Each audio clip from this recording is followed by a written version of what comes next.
ಎಲ್ಲರಿಗೂ ನಮಸ್ಕಾರ. ನಾನು ನಿಮ್ಮ ರಾಮಚಂದ್ರ. ಕನ್ನಡ ಮಿತ್ರ ಯೂಟ್ಯೂಬ್ ಚಾನಲ್ಗೆ ತಮಗೆಲ್ಲರಿಗೂ ಸ್ವಾಗತ. ಈ ವಿಡಿಯೋದಲ್ಲಿ ದ್ವಿತೀಯ PUC ಕನ್ನಡದಲ್ಲಿನ ಪದ್ಯ ಭಾಗವಾದಂತಹ ಜಾಲಿಯ ಮರದಂತೆ ಈ ಒಂದು ಕೀರ್ತನೆಯನ್ನು ಸರಳ ಸಾರಾಂಶದೊಂದಿಗೆ ತಮ್ಮ ಮುಂದೆ ಇಡಲಿದ್ದೇನೆ. ಇದನ್ನು ಬರೆದಿರುವಂಥವರು ಪುರಂದರದಾಸರು. ಇವರ ಪರಿಚಯವನ್ನು ನಾವು ನೋಡುವುದಾದರೆ, ದಾಸರೆಂದರೆ ಪುರಂದರದಾಸರಯ್ಯ ಎಂದು ಗುರುಗಳಿಂದ ಹೊಗಳಿಸಿಕೊಂಡ ಮಹಾನುಭಾವರೇ ಪುರಂದರದಾಸರು. ಕ್ರಿಸ್ತಶಕ 15-16ನೇ ಶತಮಾನದಲ್ಲಿ ಜೀವಿಸಿದ್ದ ಪುರಂದರದಾಸರು ಪುರಂದರ ವಿಠಲ ಎಂಬ ಅಂಕಿತ ಪಡೆದು ಹರಿದಾಸರಾದುದರಿಂದ ಈ ಹೆಸರನ್ನು ಪಡೆದರು. ಇವರ ಜನ್ಮನಾಮ ಶ್ರೀನಿವಾಸ ನಾಯಕ ಎಂದು. ಚಿನ್ನ, ಬೆಳ್ಳಿ, ಮುತ್ತು, ರತ್ನಗಳ ವ್ಯಾಪಾರ ಮಾಡುತ್ತಾ ನವಕೋಟಿ ನಾರಾಯಣ ಎಂದೇ ಖ್ಯಾತರಾದ ಇವರು ತಮ್ಮ ಜೀವನದಲ್ಲಿ ನಡೆದ ಪವಾಡದಿಂದ ಜಿಪುಣತನವನ್ನು ಕಳೆದುಕೊಂಡು ಮಹಾ ಉದಾರಿಗಳಾಗಿ ಹರಿದಾಸರಾಗಿ ವಾಗ್ಗೇಯಕಾರರಾಗಿ ವಿಜೃಂಭಿಸಿದರು. ಕ್ರಿಸ್ತಶಕ 1484ರಿಂದ 1564ರವರೆಗೆ ಜೀವಿಸಿದ ಪುರಂದರದಾಸರು ವೇದಾಂತವನ್ನು ಕನ್ನಡದಲ್ಲಿ ಹೃದಯಾಂಗಮವಾಗಿ ಹಾಡಿದರು. ಅವರು ಆಶು ಕವಿತೆಗಳನ್ನು ಲೀಲಾಜಾಲವಾಗಿ ರಚಿಸಿದರು. ಕೀರ್ತನೆ, ಸುಳಾದಿ ಮತ್ತು ಉಗಾಭೋಗಗಳೆಂಬ 3 ಪ್ರಕಾರಗಳಲ್ಲಿ ಸಾಹಿತ್ಯವನ್ನು ರಚಿಸಿದ ದಾಸರು ಕರ್ನಾಟಕ ಸಂಗೀತದ ಪಿತಾಮಹರೆನಿಸಿಕೊಂಡರು. ಅಂದು ಪುರಂದರದಾಸರು ಮಾಡಿದ ಪಾಠ ಪರಿಷ್ಕರಣವನ್ನು ಇಂದಿನ ಸಂಗೀತದ ಅಧ್ಯಾಪಕರು ಕರ್ನಾಟಕ, ತಮಿಳುನಾಡು, ಆಂಧ್ರ ಮತ್ತು ಕೇರಳ ನಾಡಿನಲ್ಲಿ ಜಾರಿಯಲ್ಲಿಟ್ಟುಕೊಂಡಿದ್ದಾರೆ. ಪುರಂದರದಾಸರು ರಚಿಸಿರುವ ಸುಮಾರು 1000 ಕೀರ್ತನೆಗಳು ದೊರೆತಿವೆ. ಈ ಒಂದು ಜಾಲಿಯ ಮರದಂತೆ ಪದ್ಯದ ಸಾರಾಂಶ ಮತ್ತು ವಿಮರ್ಶೆಯನ್ನು ನಾವು ನೋಡುವುದಾದರೆ, ಪುರಂದರದಾಸರ ಸಮಾಜ ವಿಮರ್ಶೆ ರಚನೆಗಳಲ್ಲಿ ತುಂಬ ಪ್ರಸಿದ್ಧವಾದ ಕೀರ್ತನೆ ಈ ಜಾಲಿಯ ಮರದಂತೆ ಎಂಬುದು. ಈಗ ನೋಡೋಣ ಬನ್ನಿ. ಜಾಲಿಯ ಮರದಂತೆ ಧರೆಯಳು ದುರ್ಜನರು, ಮೂಲಾಗ್ರ ಪರ್ಯಂತ ಮುಳ್ಳು ಕೂಡಿಪ್ಪಂತೆ.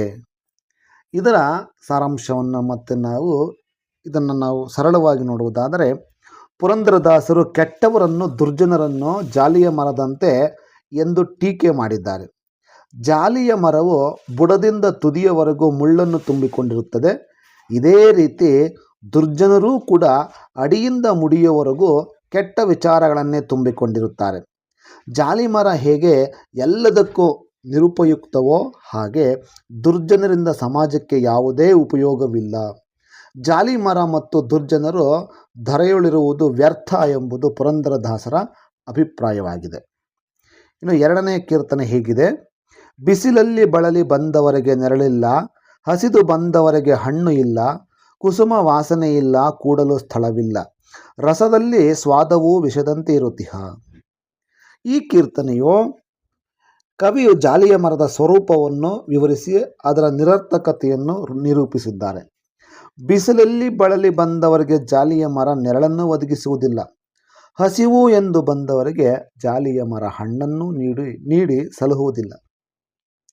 ಅದು ಹೂ ಬಿಟ್ಟು ವಾಸನೆಯನ್ನು ಪಸರಿಸಿ ತನ್ನ ಸುತ್ತಲ ವಾತಾವರಣವನ್ನು ಆಹ್ಲಾದಗೊಳಿಸುವುದೂ ಇಲ್ಲ.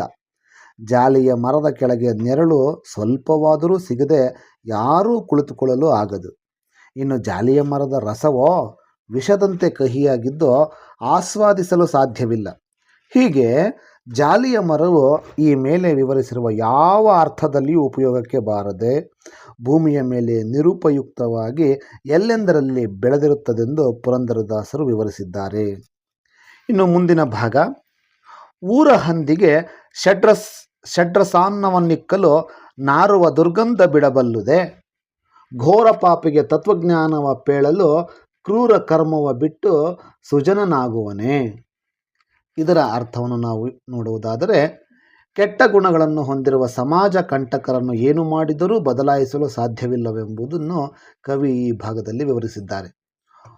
ಹೇಗೆ ಅಂತಂದರೆ, ಊರ ಹಂದಿಯು ಸದಾ ಕೆಸರು ಗಲೀಜುಗಳಲ್ಲಿ ವಾಸಿಸುತ್ತಿದ್ದು ದುರ್ನಾತ ಬೀರುತ್ತಿರುತ್ತದೆ. ಅದಕ್ಕೆ ಷಡ್ರಸಾನ್ನವನ್ನಿಕ್ಕಿದ ಮಾತ್ರಕ್ಕೆ ಅದರ ಮೈಯಿಂದ ಹೊರಸೂಸುವ ದುರ್ಗಂಧ ಕಡಿಮೆಯಾಗುವುದಿಲ್ಲ. ಇದೇ ರೀತಿಯಲ್ಲಿ ಘೋರ ಪಾಪಿಯಾದವರಿಗೆ ತತ್ವಜ್ಞಾನವನ್ನು ಹೇಳಿದರೆ ಆತ ತಾನು ಮಾಡುತ್ತಿರುವ ಕ್ರೂರವಾದ ಕೆಲಸವನ್ನು ಬಿಟ್ಟು ಒಳ್ಳೆಯವನಾಗಿ ಬಿಡುವುದಿಲ್ಲ.